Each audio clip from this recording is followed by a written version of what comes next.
Honorable Wamushukuru. Proceed, Majority Leader. Thank you, Honorable Chair. Chair, I was saying if Honorable DK listened to me and Honorable Wamushukuru, they would understand the Chair's amendment better.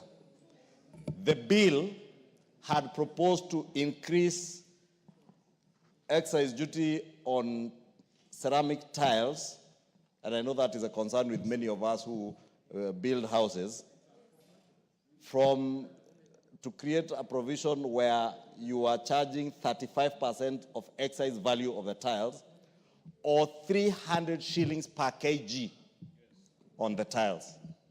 That would mean for a 30 by 30 centimeter box of tiles, that's 22.5 kgs gross weight, you would have to pay excise duty of 6,600 shillings. That box of tiles is probably in the range of 1,250 to 1,400. So the excise duty would even be higher than the value of the tiles themselves. 5 times. Almost 4 times. But the chair is now proposing to amend that, to put excise duty at 200 shillings per square meter. Per square meter, the carton of 30 by 30 tiles has 17 tiles. Those 17 tiles are 1.53 square meters. If you calculate that, it will tell you that box would increase not by 6,600 shillings, by 306 shillings. Or, if that box of tiles is probably at a cost exercisable value of 2,000 shillings, 5%, you are proposing 5%. 5% of 2,000 shillings would be 100 shillings. So the taxman will take the higher of the two, either 306 or 100 shillings. And therefore, I want to prevail on members, this is a very good amendment. What is a policy that amendment is anchored on? Because I keep insisting, Honorable Speaker, as we legislate, let us ask ourselves, what policy are we anchoring whatever law we are legislating on? The policy that we are anchoring this proposal on is a policy of import substitution and supporting local manufacturers without unnecessarily injuring even those traders who are trading in imported tiles. So it's a win-win situation. The local manufacturer of tiles is protected. We are protecting our manufacturing industry. We are protecting jobs. We are protecting income that is being earned in this country. At the same time, Honorable Speaker, we are not driving those who are importing tiles out of business. And therefore, I want to plead with members, if you understand the Chair's amendment from that explanation, please, this is a good amendment to support, and I rise to support it. The Honorable, yes. Thank you, Chair. I'm speaking from the point of view and from the benefit of being a member of the Committee on Finance and National Planning. This matter, we dispensed on it. And Chair, to protect the local manufacturers, there is an import duty that is subjected to the same product which is being imported. And that one helps to protect the local manufacturer. Number two, Chair, it is not yet clear how many companies do we have that can meet the demand of Kenya by the local producers.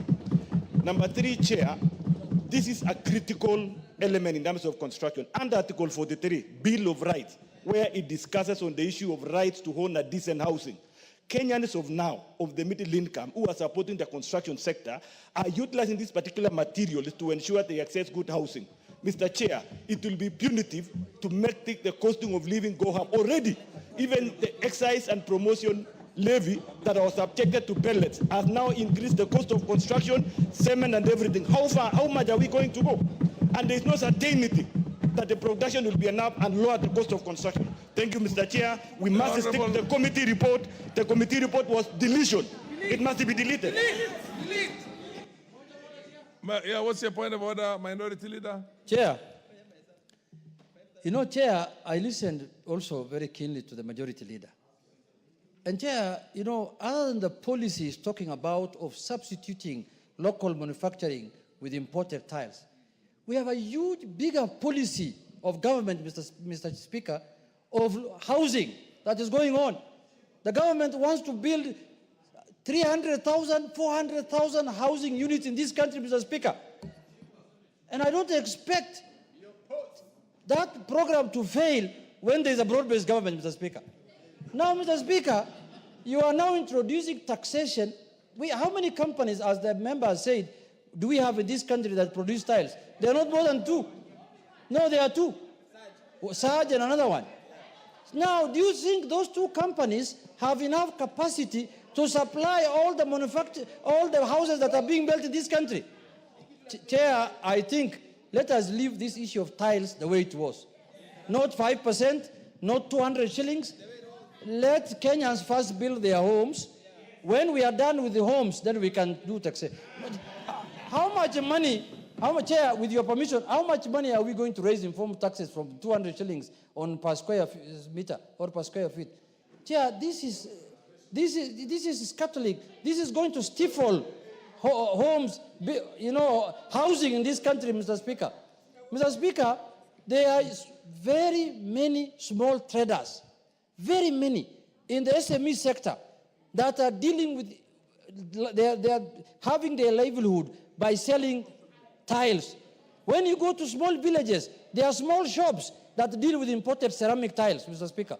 Mr. Speaker, we are still dealing with chairs, beds, and those things. We have not reached the level of tiles. We cannot stop tiles from coming. We don't have the kind of tiles that we need, Mr. Speaker. Even the majority leader I know, he needs imported tiles. I can tell you, if he's building a house, he will not use the local tiles. Me and him know each other. He will want a Spanish tiles. So I don't know why the guy is taxing people. What's your point of order?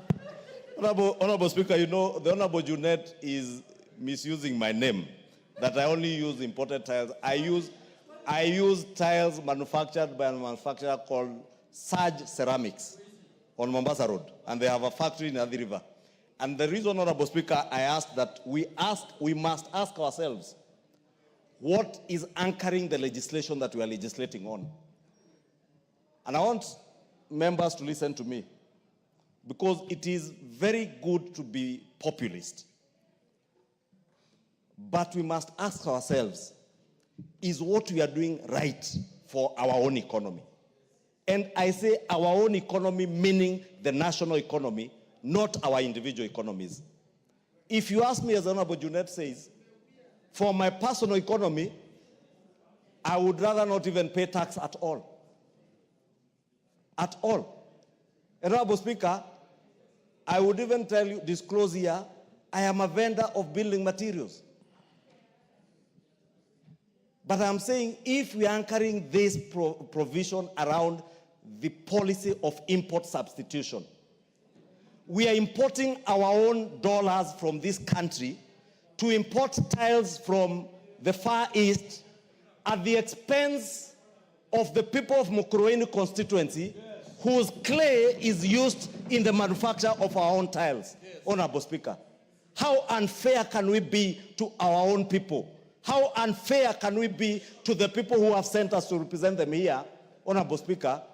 And that's why I'm asking, Honorable Speaker, if the National Treasury brought a bill that proposed to levy taxes at the rate of 6,600 shillings per carton, the chair has proposed an amendment.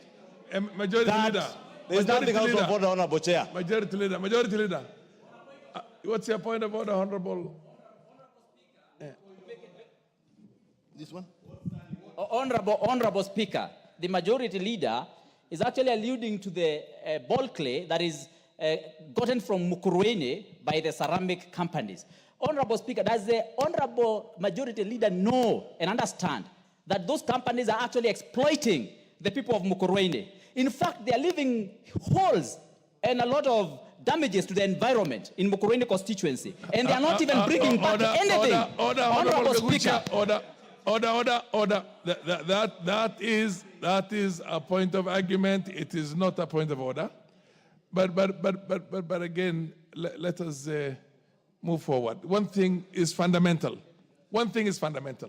However emotional we get however populist we get, however empathy and sympathy we have for our people, anything that involves order,